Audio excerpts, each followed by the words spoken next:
Holly commented yesterday, we've seen 37 992 GT3 Tourings now. There's not that many to go at, and we've seen a lot of them.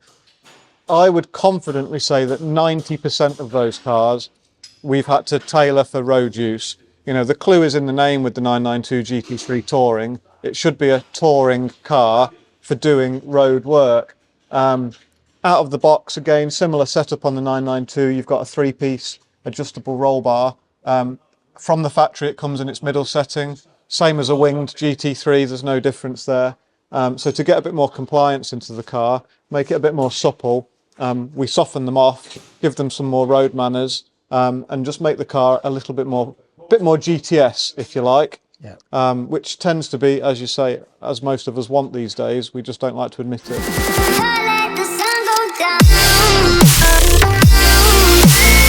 Hi there, and welcome to the second and final part of the video series detailing my visit to centre gravity after suffering rear suspension damage.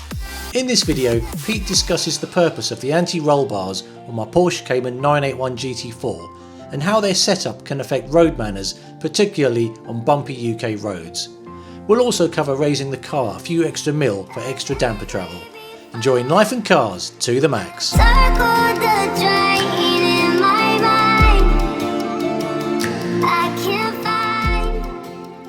Mic check, mic check. Mic check, mic check, mic check on Pete's mic. There we go. Cool.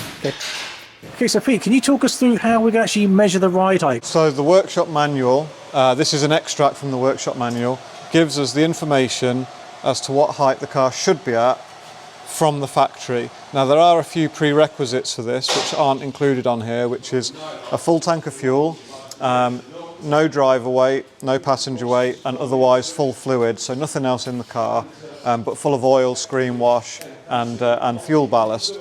That then gives us the specification for where the car should be, which for the front of the car is 109mm, measured from a flat surface, which is the road surface, to the lower contact surface on the boot floor. That's where we measure it to, and that on the car, I can show you, is this flat surface here next to this grommet. So it's a machined perfect flat surface with no underseal on it, so you don't have to take into consideration the bobbliness of the underseal.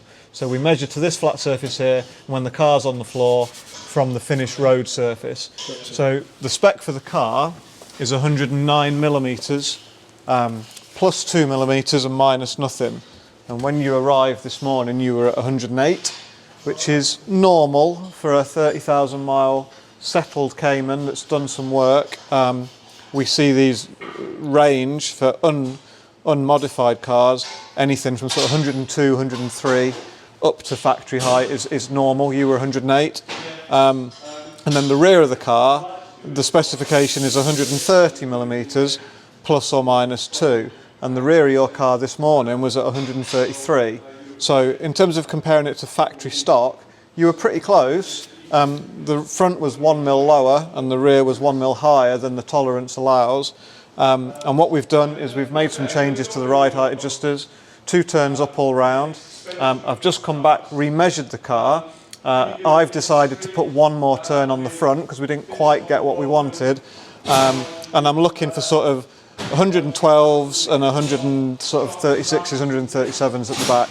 Excellent. And the point you measure on the rear is just on that kind there's a diagonal brace, and again, I can show you that on the rear of the car, just so you've got it as a comparison. So these diagonal braces here, you measure it again from the contact surface when the car's on the floor, in between the middle of these 2 bolt heads, which is in line with your track control arm, or as most people know these arms as coffin arms, because they look like a mummy's coffin if you were into ancient Egypt.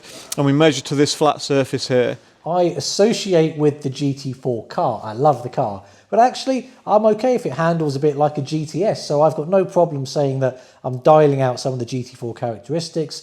it's a road-focused car with some track use potential, and I'm not actually going to use any of that kind of track use potential. I'm going to dial it back the other way, and that's just me. I'm confident in my decision. So Pete, let's talk through some of this stuff. What are we doing with the anti-roll bar on the height? Anti-roll bars on the car obviously have a job, and their job is to manage the amount the car rolls in a turn. Obviously the GT4 predominantly is used as a sports car for sport work, where you wouldn't want very much roll. However, in your circumstances, we're going to move the car from a sports purpose to something a bit more grand tourer, and we can use the anti-roll bar to benefit us in roll, but also in comfort. So the factory position on this anti-roll bar is in its middle position, which is with the drop link in that middle hole there, and you can see I've just removed the nut. If you look at the other side, it's still in its middle position. When the car came originally, so this was this time last year, the roll bar was in its stiffest position, and it was one of the first things that we changed on the car. And this time around, we're going to put it in its softest position, where it's never lived before, for the reason that, one, we don't really need the roll management on the road. You're on Pilot Sport 4Ss, you're not on cups, you're not going to generate that many Gs in a corner. And most of the driving that you're going to do going forward now is going to be on bumpy, undulating roads where you're not going to be throwing it round corners at 90 mile an hour. So the other benefit of dropping the roll bar down to its softer setting is that for single wheel bumps, which is you tend to get on a choppy British B road, one of the downsides of the roll bar is that it gives some of the bump that this wheel hits to that wheel, and that's one of the things that unsettles the car on a bumpy road. So by softening the roll bar, not only will we make the car a little bit more composed and a little bit more compliant on the road, but it will also make the car more stable on undulating roads, which is where the car's going to spend most of its time now. Yeah, this is a UK-based car, so the roads are only getting worse, and the cars only tend to be getting stiffer. So any little trick that we can do to soften the car off for our roads, the better. And that is the luxury of the GT products from Porsche, is that we can take a car that's got all of this adjustability, and without any parts, we can turn it from an out-and-out race car to an occasional track car to a Sunday blaster to a GT cruiser, really quite straightforward and simply, without having to spend loads of money on new suspension, new roll bars, new springs. The car has got the capability to do all of that out the box. I don't think Porsche would do this. I don't think any OPC would dial in this level of customization, because I think they just have to get it back to factory whatever that means for them. Yeah, absolutely that. And that's where we're a little bit different to everybody else, is that our setups are always tailored to that specific driver and how he wants to use that car. Let's go around the other wheel, and can you maybe show us how you did the height adjustment? The main reason for raising the car is to gain just a little bit of damper travel, which will give you a little bit more travel to bump stop, and that in turn will give us more compliance and composure on the road. You've got your, people would refer to this as a coil-over suspension. The car has this fitted from factory, in that it is a coil over a damper. So it's a McPherson strut, Chapman strut arrangement on the Cayman. As most of you will know, the front of the GT4 shares its suspension with the GT3, and in real simple layman's terms, if we want the car to go up, we move the spring perch up. If we want the car to come down, we move the spring perch down. I've left this one loose for the time being, so we've made the change to that. Is that yellow marker? Sorry, that yellow mark is me. Okay. That's so that when I go around the car, I can be very precise that we do an exact turn. So as a starting point, all four corners have had 2 full turns back to straight ahead. Okay. And that way we know that it's been accurate. And the actual amount of mil adjustment we're going to do, you're going to read that off with the Hunter Hawkeye, is that correct? I'm going to measure that with a steel rule afterwards, okay. But roughly speaking, it's a 1.5 mil thread pitch on the damper. The damper's slightly inverted. That should give us about 5 mil of ride height change. Cool. Wow. Okay. Is that what we're going to aim for? 5 to start about with? About 5 mil to start with. Fantastic. Yeah. Cool. So we've just had a drive with Pete. Pete's done all his magic on the car, and I thought, I know I've been shooting videos like left, right, and centre here, inside, outside, trying to bring you the full story of why I'm here and what we've been dialing in. So Pete's done his geometry setup now. The car's been raised 4 mil. And I just thought, the handling on the car was great. I haven't driven it yet. I'm saving that for the journey home. But let's maybe talk us through how it felt in the morning.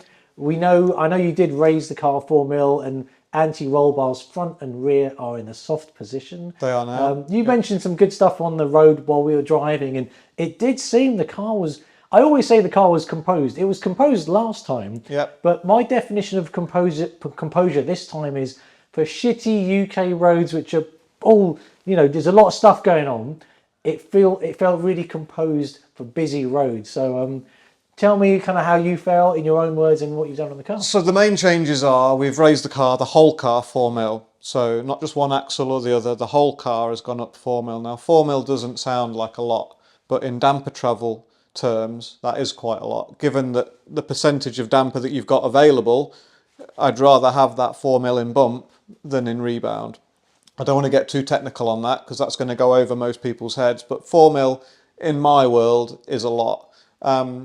We've also softened the front and the rear roll bar, coupled with the ride height change gives us certain things. And then the other thing that we've changed, which you haven't seen yet, is the angles of the wheels. So with the geometry. So when you left here last time, on paper, the attitude of the wheels was factory, albeit we achieved those factory settings in a slightly different way. You've now got less than factory cambers. Something a little bit more similar to maybe a GTS that might be being used for sport work. But I've just dialed the amount of camber that the front and the rear wheels have got down slightly. So you had 1.5 degrees when you left here last time.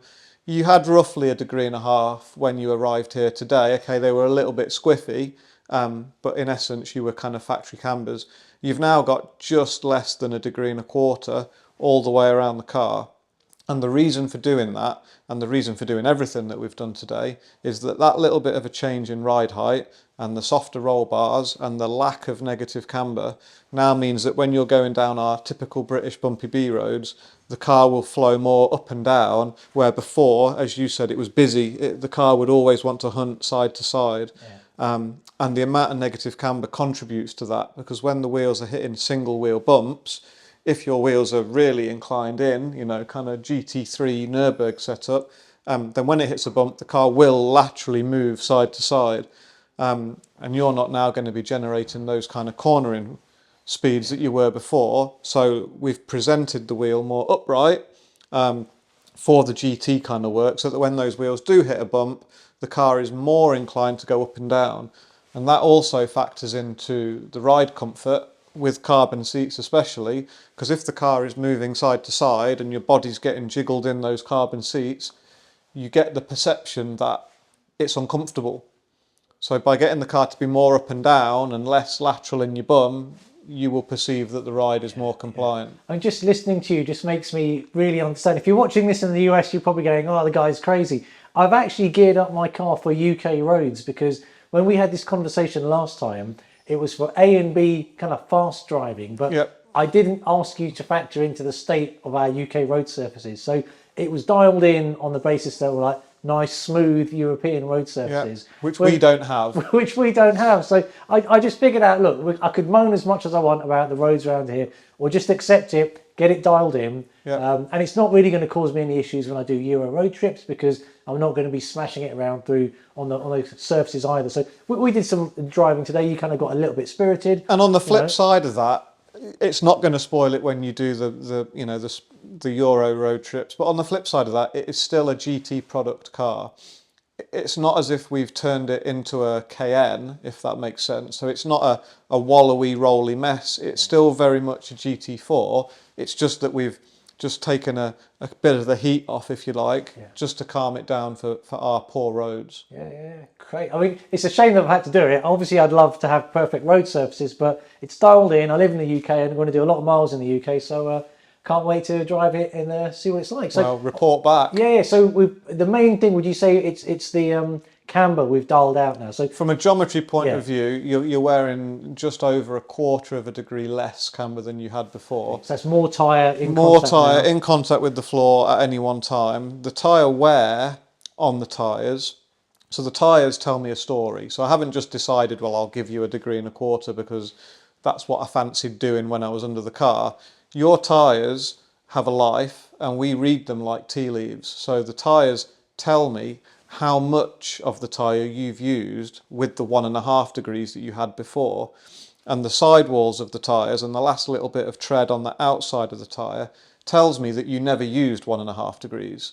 So that safely allows me to remove the camber, to present more tyre on the floor, knowing that the way that you drive that car, you're not going to need that amount of negative camber. Cool. I'm actually really excited because I think this is probably the very first time I've had geometry dialed in for what I truly believe I need. And it's not like I'm saying, oh, I've got a GT4, I've got to dial in GT4 race kind of setup, because look, you know, it's my car. I want to drive it the way that I want to drive it, and I'm perfectly comfortable saying it's a Grand Tourer setup now and not so much a track setup, but it's my car and that's what I want to do. And the thing that's important in what you've just said is that this time around you've invested, and we've invested the time in what you need, not what you want. Yeah, because you could tell, like last time I came in, give me this setup, I didn't even make any use of it. Correct. Based on tyre wear. Yeah. So this is a bit more fact-based, a bit more technical in terms of what you actually, you've sat down and you've thought, right, realistically, what do I want that car to do? And we've then tailored it to that mode of use rather than, well, I think I want to use it for fast A and B roads. I mean, define a fast A and B road in the UK. It's normally full of traffic, full of cyclists, full of potholes. You can't use probably 20% of the performance of the car. So let's try and eke out as much of the car as we can for the roads that you're going to use it on. That's awesome. You guys are a treasure chest for people that want to get their most out of their cars. So thanks for all your help. I better go settle the bill now with Holly. So enjoying life in cars to the max. I hope you've enjoyed this video. It'll probably be brought to you in 2 parts. So this is obviously the last part if you're watching this bit. Don't forget, give these guys a big shout out, like and subscribe, and you know, enjoying life in cars to the max, and I cannot wait to put more miles on the car. All right, cheers, Pete. Thanks, Max. Cheers, Ronnie. All right, thanks a lot. I was angry.